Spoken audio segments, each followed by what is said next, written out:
But there was a report in the Business Insider. Now, as Dr. Rod alluded to, Tucker Carlson has recently left, and we reported on this a couple of weeks ago. I can't remember how many weeks ago. It all comes a blur. A couple of weeks ago, we had Tucker Carlson left Fox, and then now he's doing something on Twitter. Now, this is the headline from the Business Insider. The headline from the Business Insider. Tucker Carlson is nothing without Fox News.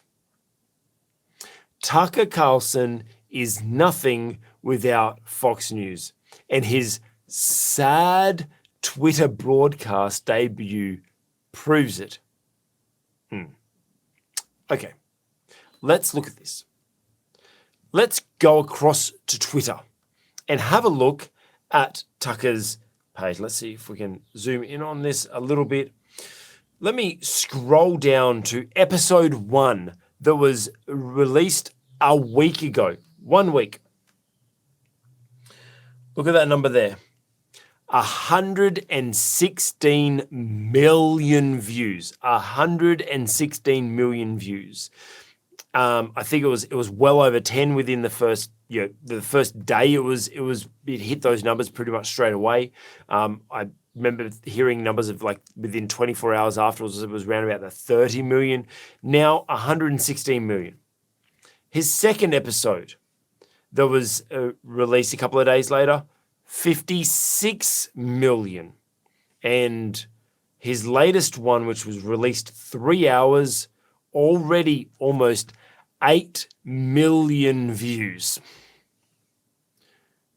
His viewership on Fox was, I think they were saying it was roughly around about 3 mil. I think that was like, there's a whole bunch of different reports or whatever, but he had probably about a 3 million viewership. Maybe it was more, maybe it was less, but nowhere near these numbers. Nowhere near these numbers. And look how the legacy media report on this amazing event where he stepped out, no longer being controlled by legacy media and stepping out and being free to speak his mind, being free to speak out his own agendas and speak out, just like Dr. Rod said with Megan Keller as well, like incredible people now reporting on what they want to report on. And the legacy media calls it a sad Twitter broadcast. Sad Twitter broadcast. Dr. Rod, I suppose it goes back to what you were saying before about the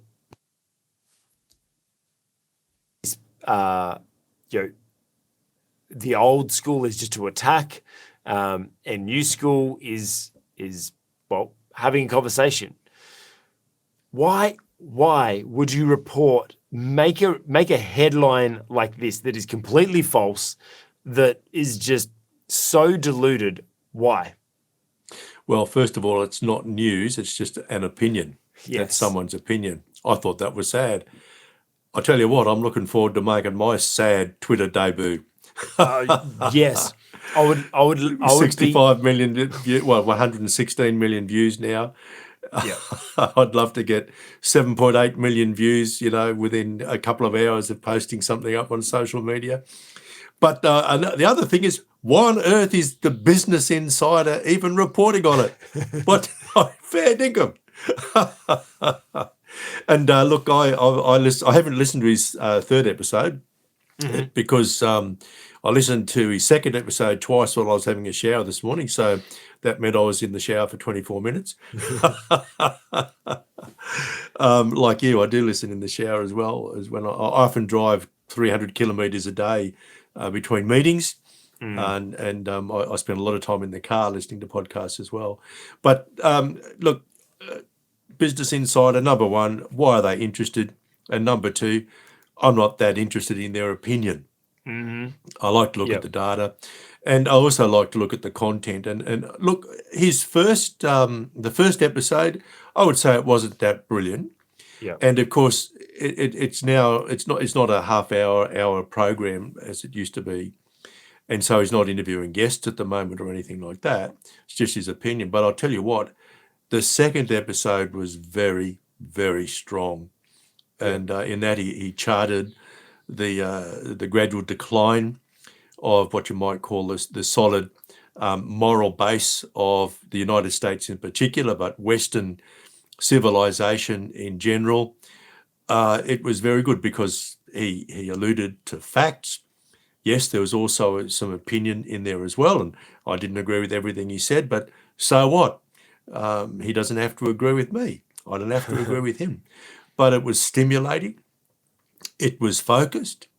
And I think it was a pretty accurate commentary on the way in which moral standards in the West have declined to the point now where we are beginning to make way for people we would have used to have called paedophiles.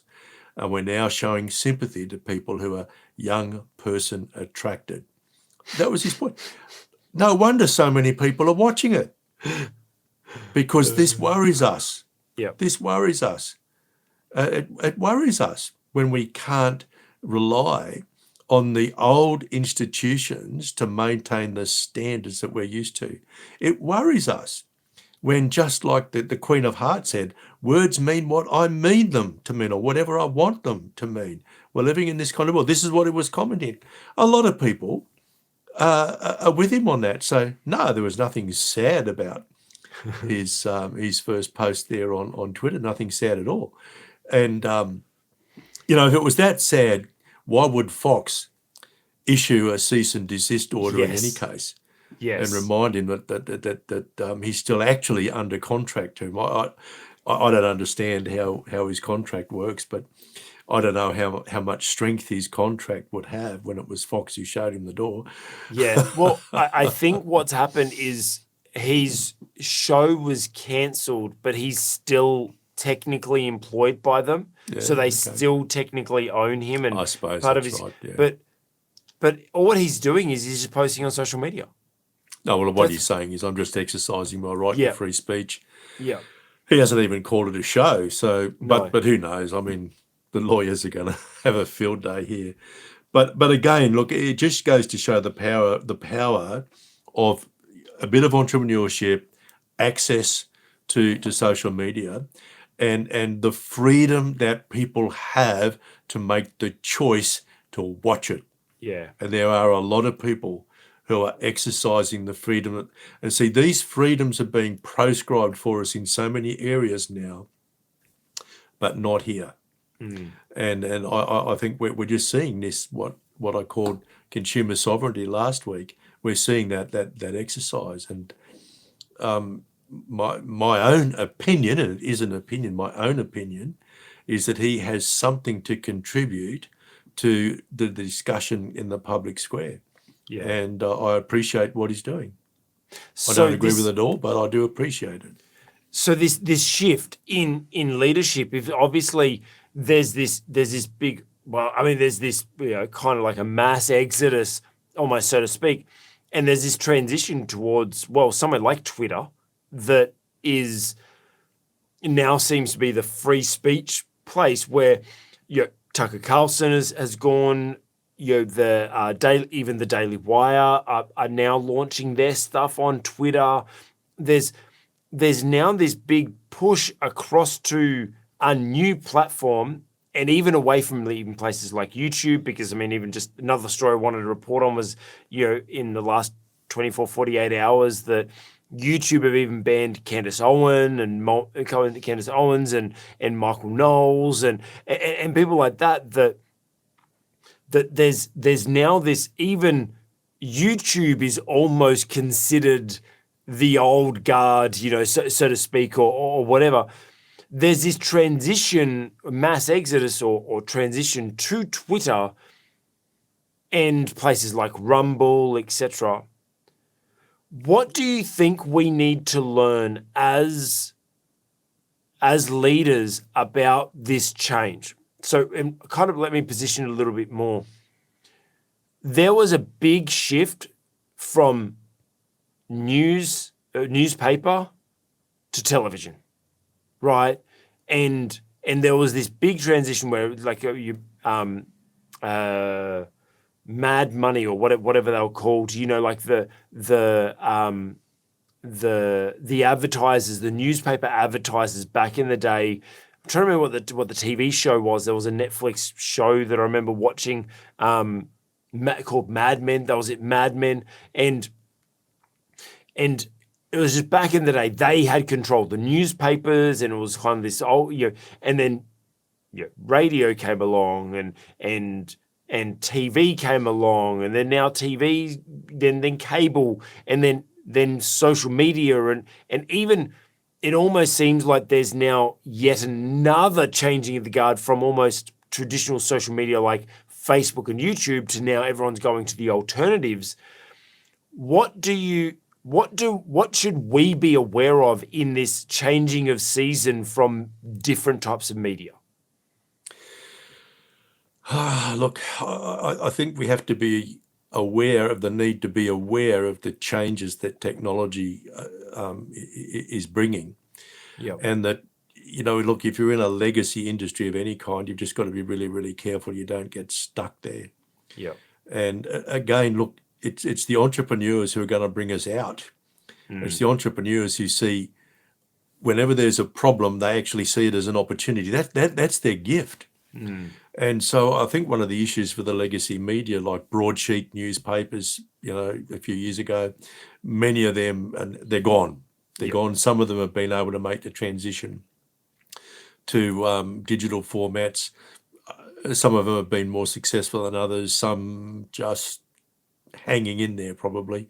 But you see, it's the entrepreneurs who are going to take an organisation through the transition.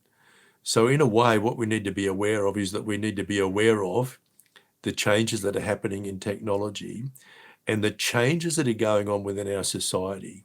And look, I think one of the issues that we're beginning to observe now is that big government and big business are not actually getting their way. Look, they did.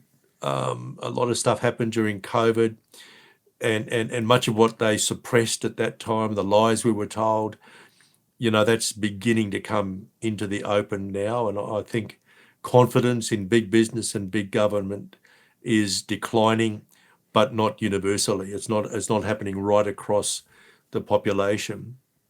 And one of the things that the new media, social media, is doing is actually making it possible for those of us who have either lost our confidence or our confidence has diminished in terms of government and business, we're able to sort of coalesce in this area. So we know, what, we're not on our own. We're not on our own. Those of us who are really concerned about like in my own country here in Australia, so in relation to the COVID pandemic, our national response to pandemics had been revised in 2019, and it didn't include closing down state borders, quarantining people for weeks on end at their expense in hotels and all these sorts of things. And we just blindly followed the lead of communist China. That's certainly what it appears to be. When there's now more and more convincing evidence coming out that this thing was produced through joint military and scientific endeavours, and that it did escape, probably accidentally, but it did escape from a research facility in Wuhan. But governments just blindly followed the approach of the Communist Party in China. What on earth were they thinking of? And a lot of people, and certainly I was one of these, well, I'm on my own. I think I'm in this tiny minority, but what we're seeing as leaders now is that, hang on a minute, we're not leading 3 people. Yes. There are thousands and thousands, and as Tucker Carlson has demonstrated, millions, 116 million, and that number's going up. More and more people are watching that episode, and we're coalescing, saying, you know what? We don't have to accept the world that big business and big government are trying to create. Yeah. Looking at this transition from old media to new media, this massive leadership media shift, how do we, if we are fortunate enough to find ourselves in one of those really influential positions, like let's say we are a Fox, or we are a BBC, or we are a CNN, or we are a whatever, how do we avoid becoming left behind? How do we avoid being left behind? How do we avoid being newspaper in the day of television? How do we avoid being television in the day of social media? How do we avoid being, because we're all going to build, and hopefully there's people watching this that are quite successful themselves and built something quite big. How do we avoid being left behind while not just chasing current trends? Well, look, that's why God gave us entrepreneurs. Mm-hmm. These are the people who see a problem as an opportunity. Yeah. So declining readership of a newspaper, they don't sit down and say, well, woe is me, I need a government handout, or we need a change in legislation. They say, well, okay, here's a problem. Businesses exist to solve problems. Yes. That's why I believe business was God's idea. Yeah. And it all sort of relates to the fall and the redemption of everything that God had created. And entrepreneurs are God's gift to the world. And we need more of them. We need to develop entrepreneurial skills and entrepreneurial talent. But it's not going to happen as, governments become more and more intrusive. Mm-hmm. Big businesses are every bit as sclerotic as the public service is. Yeah. And there's research to demonstrate that, mind you, because they've got all these internal systems that actually militate against change. So look to your entrepreneurs. And I think a lot of organizations are really destined to ultimately wither and die because they don't pay enough attention to the gift of entrepreneurialism. And seriously, really a lot of people who are, say, CEOs, they're great managers, but they're not entrepreneurs. Yeah, because what started the organization was entrepreneurial. Absolutely. It was an entrepreneur. Absolutely. But then we need to take advantage of those in these constant times of changing to make sure that we will, when there's a changing of the guard, that we can be that, in that change as well. And I suppose it's like what you're seeing with people like Tucker that's going to Twitter, and what's happening with this big trend towards Twitter and the other media agencies is there's these leaders that they were, like Tucker was in Fox. He was in the old guard, and he himself recognized he was able to be self-analytical and be able to look inwards and not just look at the fame, not look at, I've got power, I've got position, I've got money. He was able to look at himself and go, you know what, this isn't right for me. I know that I'm stuck here and there's something more I need to do, and there's a new trend, there's a new mode, there's a whatever it may be, is making sure that we are aware of those things. Make sure that we're not the old guard. Make sure that we're not trying to stifle our own entrepreneurial spirit or people around us that are entrepreneurial to be able to make their move or the next trend. So I think it's really good that as leaders, let's be self-reflective. Let's make sure we are looking inwards as to what we want to be able to avoid being caught up in old trends. Make sure that we're always encouraging and and sparking that entrepreneurial spirit inside of us or inside of those people around us to make sure that we're still moving forward and that we are one of the leaders in the new shift rather than being left behind. Hey, you've just watched an excerpt from the On the Cube with Leadership podcast. If you've liked that, give it a thumbs up. If you've got any thoughts of how it challenged or helped your leadership, put a comment below. And we'd be honored if you would consider subscribing for more leadership content. Also, make sure you check out the playlist for more episodes like this.